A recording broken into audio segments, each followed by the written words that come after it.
Should be recording now. Yeah.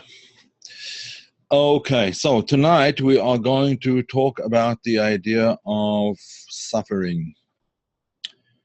Now, quite honestly, this is a bit of a difficult subject for me to talk about because I can't say that I'm really experienced in this area at all. There's a story which is told about the famous Reb Zushia of Anipoli, who was one of the great students of the Maggid Mezrich, the successor to the Baal Shem Tov. And when someone once came to the Maggid Mezrich and he said to him, he complained about all the troubles that he was having and the difficulties and so on and so forth, and illnesses and difficulty with earning a living and difficulties with family and health and all kinds of things that he had issues with. So the Maggid Mezrich said, the best person to help me is not really me. Go to my student, Reb Zushia of Anipoli, Reb Zushia. Now this Reb Zushia was known to be dirt poor, had a lot of family issues. His wife was I don't know how to put it exactly, but their relationship wasn't great. I mean, he was a big tzaddik, and he was a very righteous person, and he never fought with her, but she was like a battle axe kind of. I guess the difficulties of the life living with him. He was a very big saint, and the difficulties of living with him, and in poverty for many years, sort of made her rather bitter or whatever. Anyway, she was a very difficult woman to deal with. But with all the so the Maggid Mezrich told this person, go to Reb Zushia of Anipoli. He'll teach you how to deal with difficulties in your life. So this person went to Reb Zushia and he said, the Maggid sent me to you for you to teach me how to deal with difficulties in my life. So the Reb Zushia said to him, I'm so sorry to hear that you have difficulties in your life, and that things are not so good for you or whatever, but I don't understand why the Maggid sent you to me, because I don't have any difficulties in my life. I'm not the right person. So from this, the person understood who the Maggid had sent to Reb Zushia. He understood that what he had to learn from Reb Zushia, who was known to have all kinds of difficulties in his life, was how to acquire that attitude of all these things don't really bother me. All these things aren't really going to make that much difference in my life. Somehow or another, he had to figure that out. And that wasn't an easy task. Now, there are a large number of verses, particularly the whole book of Job is full of the idea of suffering and dealing with suffering and so on and so forth.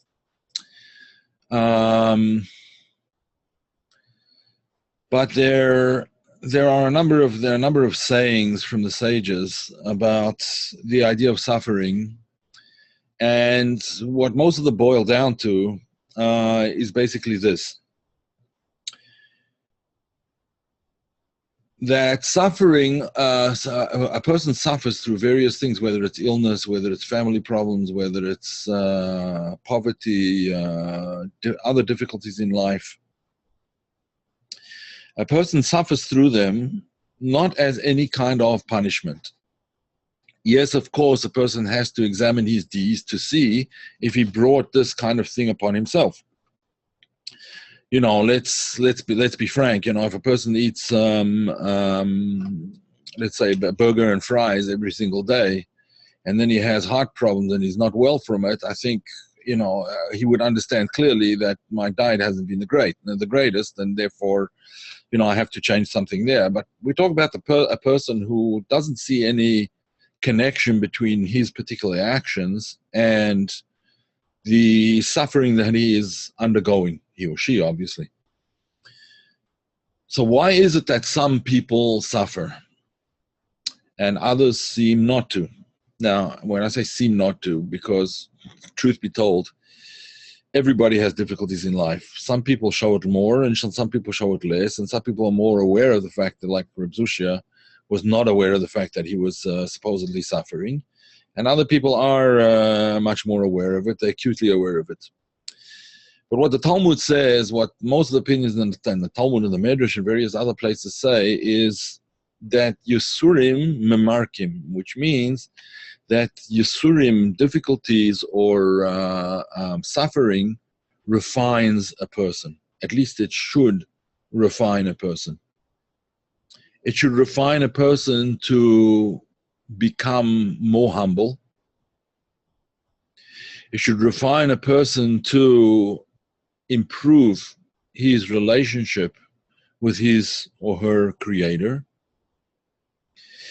It should refine his personality so that even the littlest things, the smallest things, can cause joy, and for a moment to forget the suffering. Now, I know this sounds like a very lofty a lofty thing, but the truth is that suffering is, there's a statement from Rabbi Nachman of Breslev, famous Hasidic Rebbe, who is very, how shall I say, he's very,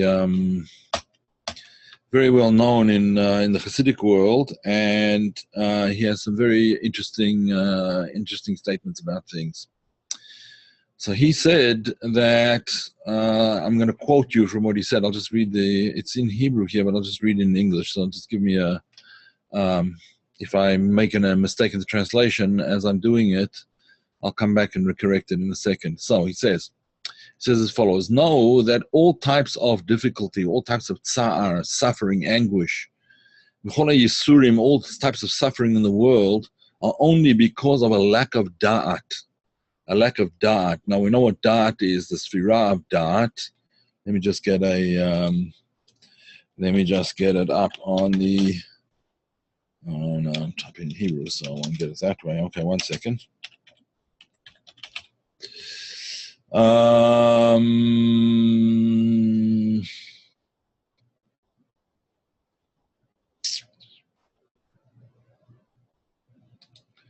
right, let me just get this up here. Okay, now share screen. All right, here we go. Okay, now this is the first one that just came up, so we'll just use this one. It's not. Okay, here is the Sfira of Da'at. The Sfira of Da'at, which is just below Chokhmah and Bina, and unites Chokhmah and Bina, and Da'at itself receives from Keter as well as from Chokhmah and Bina. So what does Rabbi Nachman say? Rabbi Nachman says that the idea of, let me just get this document. I'm sorry, I covered it up by mistake. Okay, get the document of the Sfirot up. Okay, here we go. So he says again, all types of anguish and suffering are only because of a lack of da'at. I'll explain what he means in a minute. Because a person who has da'at knows, a person who has, the word da'at is often translated as knowledge. It's an incorrect translation. Da'at is not knowledge. Da'at is consciousness, awareness. That's what da'at really means. It means to be aware, to be conscious of things.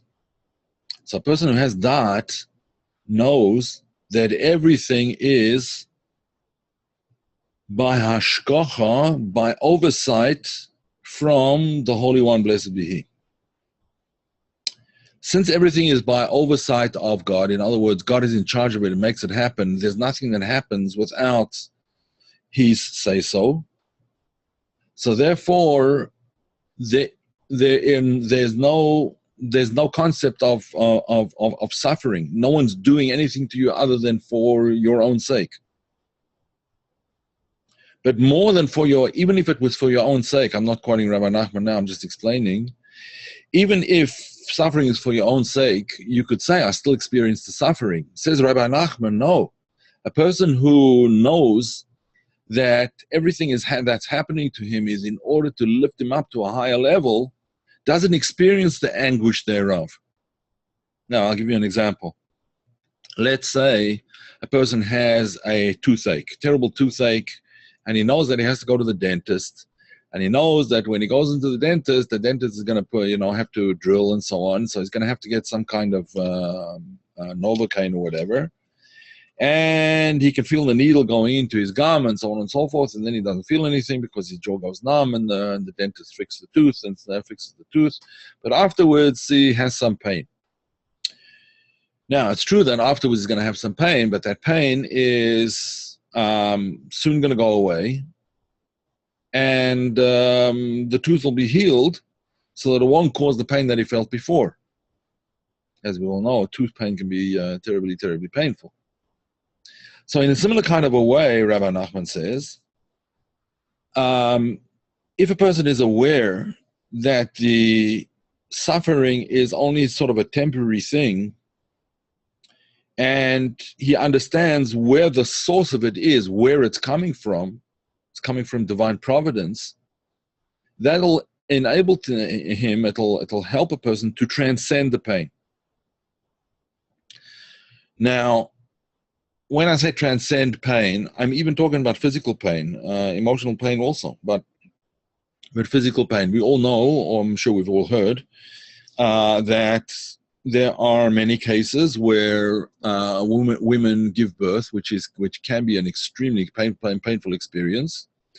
I can tell you that from first-hand experience. I watched my wife. Just kidding, ladies. Don't take me too seriously. But it can be very painful. And women who decide to undergo anesthetic hypnosis don't feel that pain. Why? Because pain is ultimately a perception. Even physical pain is a perception. Physical pain is a perception. Part of the problem with pain is that we anticipate the pain that's coming. Let me explain it like this. In pain itself, with pain itself, there's actually three components to the pain that a person experiences. One of the components is the memory of pain. You had pain yesterday and the day before and the week before perhaps, and you have a memory of that pain. That memory can be, if one has had pain for a long time, chronic pain, that memory can sort of become embedded. And then you have the actual pain, or the person has the actual pain that he or she feels right now, and then there's the anticipation of pain tomorrow, or the day after, or whatever, or in the foreseeable future. Now, the pain that a person actually experiences in the moment is a real thing. It's a physical experience of pain, but it's compounded, doubled and tripled by the memory of pain and by the anticipation of pain. So if one can remove at least the memory and the anticipation and be left merely with the pain that one feels at this particular point in time, that's already only 1/3 of the pain. And even that, to a certain extent, one can transcend by, for example, being in a deeply meditative state. We know that there are, I lived in, as a student, I lived in Israel, and subsequently, I actually lived there as a married man with children and everything as well. I lived there for 10 years, but I was a student initially in Israel. Now, one of the customs of certainly Jews who are involved with Kabbalah, and most Hasidic Jews, men, will do ritual purification every day in what's called a mikveh. It's a pool of water that has certain qualities. I know there's a certain amount of water and so on and so forth. and it's contained in a in an area like a swimming pool, but without any leaking and so on and so forth. Anyway, it's called a mikveh. Some translate that as a ritualarium, a ritual pool, a ritual purification pool. So when one goes to the mikveh, so the custom is that men simply, it's like a public swimming pool kind of thing, but you don't wear clothes when you go into the water. Obviously, men walk around in showers or whatever it is, like a locker room kind of a thing. It's not a big deal. No one even notices. So it so happened that there was a younger boy from.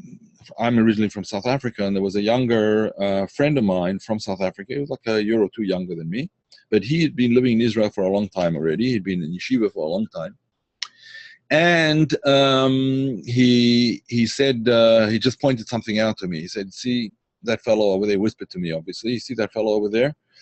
Look at his back." And on his back, I saw a scar that stretched down from under his shoulder to his hip, and it wasn't like a little scar. It was like a thick scar, like an inch wide. Most of it was an inch wide, maybe even wider in some places. Right, a scar that went from his shoulder all the way down to his hip, but just off the spine, to the right of his spine. But that's how long it was. So I said, I'll tell you about that afterwards. I know the story behind that scar. So afterwards, when we got out of the mikveh, he told me what had happened. He said, this fellow, whose name is Reb David, he was in the Gulag. He was sent into basically concentration camps in Russia, and prisoner camps or whatever, re-education camps, I guess they would call them, in the Gulag. Because he was an Orthodox Jew, and he was caught teaching children Judaism or whatever it was. Anyway, whatever, for some crime against the state. As it was, he was imprisoned. While he was in prison over there, he was sentenced to something like 15 years or 18 years or something like that. So while he was in prison, at a certain point in time, his health started deteriorating. And he was having great difficulty walking and bending and moving his arms even. So there happened to be a Jewish doctor who was also in the prison. And he went to this doctor and he said to him, "Listen, this is what's happening," and so on and so forth. The doctor did an examination. Obviously, he didn't have his instruments with him and properly and so on and so forth. But he said, "Look, I believe that what you have is a growth on your spine, right? You have a growth on the spine. And that's it's putting pressure on the spinal column and on the nerve that goes in the middle of the spinal column. And I believe that if you don't do anything about it, it may paralyze you for the rest of your life. However, I don't know how I can help you, because I'm not going to recommend that you go to the camp doctors, because they'll make sure you won't walk for the rest of your life, God forbid. In other words, don't even bother going to them. So this man, this Reb David, asked the doctor, "Can you do anything?" So he said, I don't have, I know what to do, but I don't have the instruments. I don't have anesthetics. I don't have any way of, all we have is, basically he could somehow get a knife or a blade or whatever and do the operation, but what's going to be after that, I don't know. Anyway, to cut a long story short, he became almost crippled, and he said to the doctor, "You do the operation, and I'll take responsibility for it." But he said, "Before you do the operation, give me about an hour and then start the operation." So he lay down on the table. This man lay down on the table without his shirt on, obviously. And he began meditating very, very deeply on some of the very deepest Hasidic discourses that he was expert in. This man happened to be an expert in the writings of the Mittler Rebbe, called the Middle Rebbe, the second Lubavitcher Rebbe. Very, very deep discourses. So he started thinking deeply and meditating deeply into these discourses and thinking them through. And after an hour, the doctor started the operation, and he did the entire operation, removed what was a very, very large but benign, apparently, growth on the spine. It was very large, and he had to cut away a lot of muscle and flesh and so on and so forth in order to get it out. And then he sort of taped him up, did the best that they could with, some literally sewing needles and thread to sort of stitch him up again. And then they taped it up somehow or another the best they could. And he survived. And he was already an elderly man when I saw him, when I knew him. And he was a sprightly fellow, full of energy and full of, very, very sweet person. And he survived. Now, you could ask the question, here he's being operated on. And the operation was obviously going to be very, very painful. It was cutting through nerves and all kinds of other things like that. It was a pain on his back. And it was a very large cut. It wasn't just a little thing. And he had to go deep as well. And how did he manage to survive such a thing? How did he manage to survive? The answer is that he put his da'at away from feeling his own self, because da'at is also the concept of hargosha. It's the concept of feeling oneself, or feeling whatever it is. Da'at is feeling. Da'at is experiencing things. It's consciousness of something, awareness. Instead of putting his awareness into physical sensations, he fixed his awareness on something completely outside of himself. This Hasidic discourse that he went through in his mind, and he didn't flag or waver. He was totally involved in it, so that the doctor could do the operation and finish the operation, which didn't take 5 minutes either, and walk away from it and survive. There's another story which I read, a very sort of heartrending story as well, that this was a mountain climber who was practicing. He was going to be climbing Everest or whatever. So we go practice, we go in the mountains. He would climb, but he would often climb on his own, because he couldn't always get friends to come along and climb with him or whatever. Anyway, he was practicing climbing, and he was climbing. He was a very expert mountain climber. And somehow or another, a rock dislodged and fell and trapped his arm underneath this rock. So he's waiting for 2 days, and nobody came. And he realized that his arm was, his arm was crushed under this rock, and there was no way he was going to survive there. His arm was going to go gangrenous, and he would, and death was on its way. He felt it. He knew it. But he had a hunting knife on him for protection. What did he do? He took the knife and he severed his arm at the elbow, left the arm underneath the rock, and somehow he got down on one arm. He was a very strong man, obviously.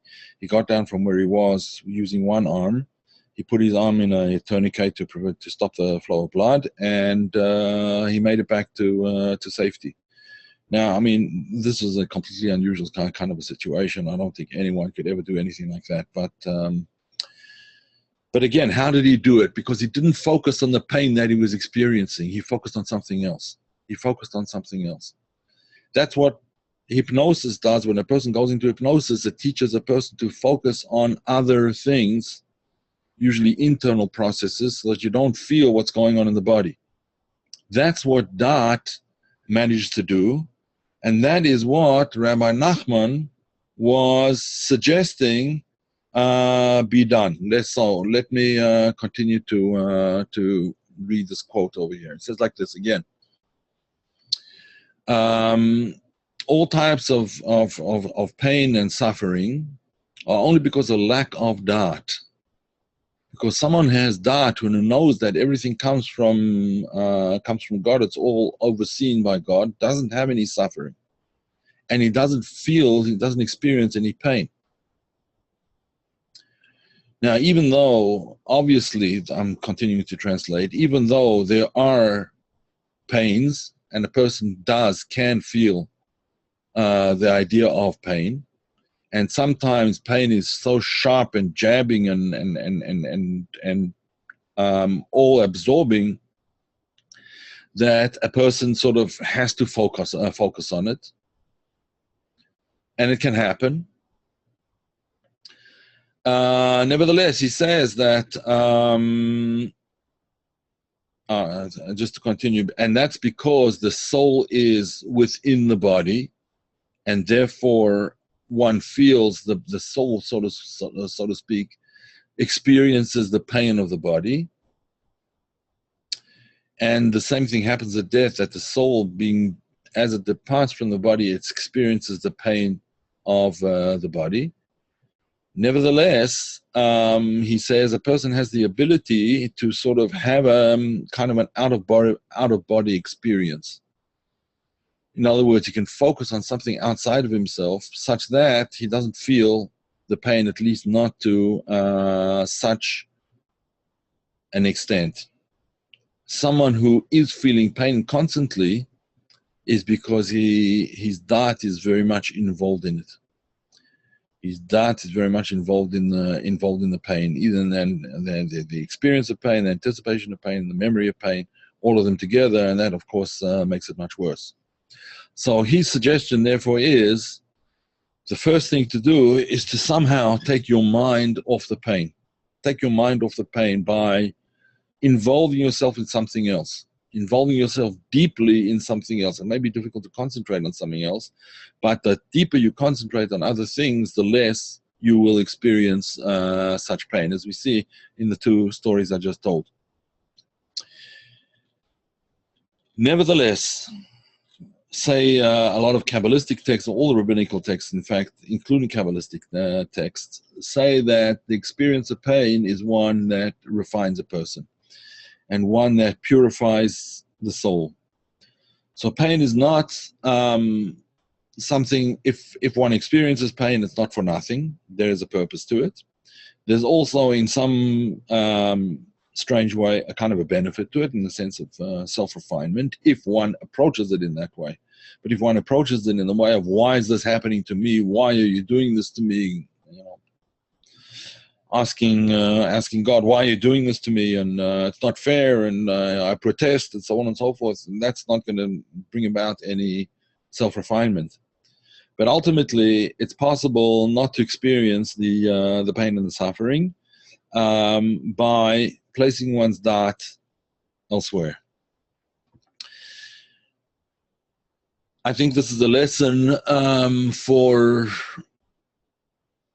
all of us, really, to examine, even if perhaps we're not experiencing any pain and suffering of any sort.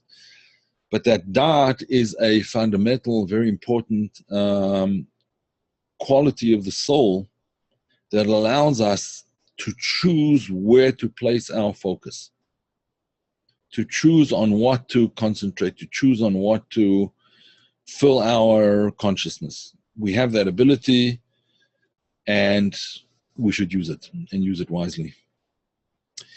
It's detaching your mind from your body, but in order to detach your mind from your body, Shelley asks, wouldn't that be like detaching your mind from your body? Yes, it is detaching the mind from the body, but there's another step. It's not just detaching your mind from your body, but placing it into something else. You see, I think that very often we hear these ideas of detaching ourselves, but it's not just a one-stage process, detaching from the body. It has to be focused elsewhere at the same time. Because if it's not focused elsewhere, first of all, it's difficult to believe that one would not experience the pain. You can't just detach, you have to reattach somewhere else. That's number one. And number two, it certainly is not going to refine a person if the focus is on something that is not, something that's not holy, or something that's not going to uplift him or her in some way or another. In other words, for sure, a person could get involved in a football game, let's say, and not feel the pain in one's foot, right?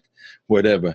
Yes, it's possible, but it's not, and it's perfectly permissible to do that, obviously. But it's not something that will necessarily refine the person and lift them up to a higher level. Okay, so another question: is it possible to focus on that when in a crowded room there are multiple stimuli within the room? That's a very good question, and that is part of the process of what's called initially hitbodedut. Hitbodedut means inner isolation, and that's the first step before hitbonenut. Hitbodedut means inner isolation. Even though there are many stimuli in the room around a person, one can withdraw from those stimuli by focusing inwards. It's the same as, I think I mentioned before, in the process of meditation, shutting off the senses. Right? Closing your eyes and closing your ears, in the sense that not focusing on any noises that are going on outside, not allowing those sounds to come in. And shutting off, so to speak, the other senses as well. And then focusing on another thing, focusing on inner processes, focusing on, let's say, a feeling of love or feeling of awe in meditation, or focusing on some concept, whatever, that kind of thing. So that there might be a tremendous amount of noise going on in the room, but one isn't distracted by it. If you've ever seen men learning in yeshiva, especially in very large yeshivas, you'll see that this is true. There are hundreds of, you know what, let me see if I can pull up a video. I sent a link to this video to someone earlier, so I should probably have it. Just 1 second, folks. I'm going to show you what I mean. Here we go. I should be able to find it.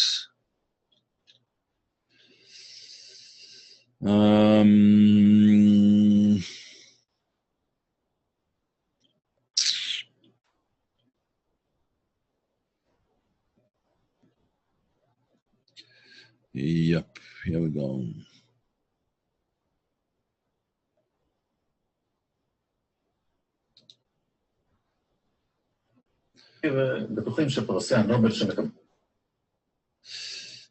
Okay. Let me just see. There's one with English. No, it's in English. Okay. It starts off with a reporter. Let me see. I'm going to share screen. You'll be interested in this. Here's a yeshiva. You'll see what's going on over here. Now, let me just give you the background of what's going on. The background here is this is a YouTube video. So the background here is a South Korean television crew visiting a yeshiva in Israel, because they figured out that the Jewish people are such a small percentage of the population of the world, yet they have earned over 200 Nobel Prizes. That was at that time, I think that's quite substantially more.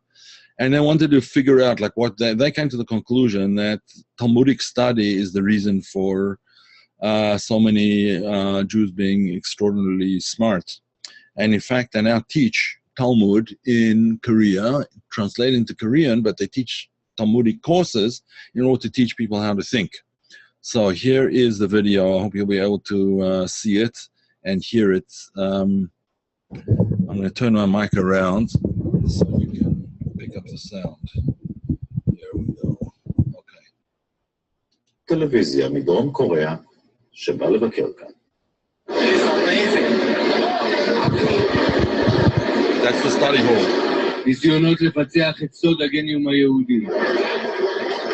צוות טלוויזיה שהגיע במיוחד מדרום קוריאה, הישיבה היוקרתית פונוביץ', בני ברק. This is the reason why we came to see the real Talmud. Jewish is known for Nobel Prize. You guys have more than 200 people won the Nobel Prize. This is the reason why Korean people are so curious about how Jewish people study. Why Jewish people are so smart. בקוריאה, כך עולה מדבריהם, הגיעו למסקנה שהמוח היהודי הוא תוצאה של דורות על דורות של לימוד תלמוד, והם רוצים גם. We don't have any good place, any good school for Talmud in Korea.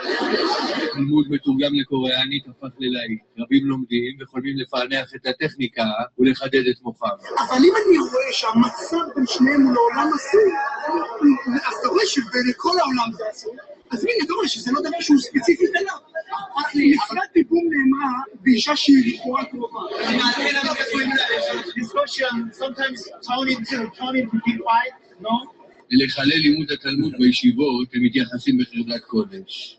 Thank you so much. Thank you very much giving us the opportunity to come to yeshiva. דברים שאומרים... Okay, that you saw a little clip over there. Quite interesting. It is. So that was the yeshiva. What you saw there was boys learning in partnership.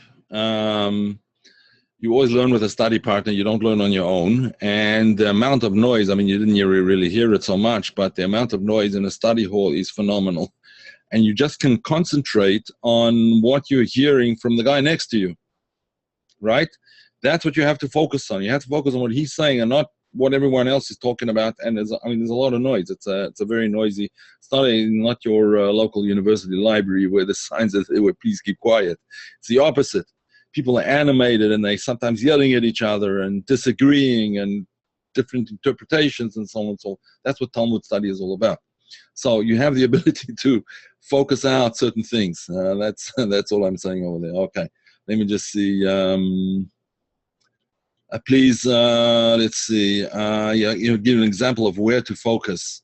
So a person can focus on it. It depends on what we're talking about. For example, if we're talking about actual pain or something like that, so a person can focus on another part of the body that's not causing pain. Or a person can focus on listening to a certain sound, listening to music, and getting deeply involved in the music, and it stops feeling the pain. Or one can get involved in analyzing an idea, or get involved in watching, let's say, even watching a movie, or looking at a painting, or reading a book, or something like that. So Terry says there's another way by taking the negativity out of the pain by first accepting and renaming and redefining it as a simple sensation. That's right. Yes, that is true, and that is done. That is for sure done in hypnosis. You redefine it as a sensation rather than as a pain, and so on. Absolutely, that's absolutely correct. And the thalamus in the brain selectively filters what you focus on. What's really cool is that the connections work both ways, from the cortex down to the thalamus, and from the thalamus to the cortex. You can literally train your brain to pay attention to only certain things and ignore other stimuli. And it isn't just a highfalutin concept, it's observable. And in fact, that's what goes on all the time. The fact is that a lot of the time, most of our physical processes that are going on are unconscious. We're not even aware of them. We're not aware of our heart beating all the time. We're not aware of our stomach digesting its food all the time. These are things that are going on in us, and we're not aware of them because we don't place any attention on them at all. And sometimes, you can look up and see, oh wow, my leg, I got pins and needles. How come I didn't feel that my leg was getting squashed for the leg? Because you were involved in something else. You weren't thinking about your leg, and that's why now you have pins and needles because you stopped the blood flow or whatever. But it must have been painful at something you just didn't notice, right? And this is the kind of thing that I remember when I was a child. I really disliked the Novocaine that they used in those days, which, I mean, they would put Novocaine in your, to do filling or whatever. and it made your face numb for like 6 hours after the, and it was something that I hated worse than the actual pain of the drilling. So I would tell the doctor always, just, you know, give me a local anesthetic, whatever, just the, you know, the thing that they put on your gum to deaden the gum in order to put the needle in. And go ahead, I'm not taking anesthetic. That was when I was a kid. It was like 9, 11, 10, those ages. And I would just like focus on outside of myself, on something in the room or on something outside or on remembering something. I wouldn't, you know, I mean, I could feel that there was drilling going on, and if I would focus, I would feel the pain. But even as a child, I was able to focus away from it. And one can do that. It's a, yeah, it's something that one can work on. Good. Okay, I hope you enjoyed that little video.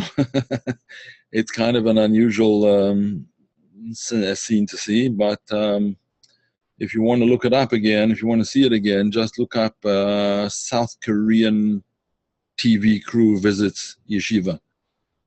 You'll find it there.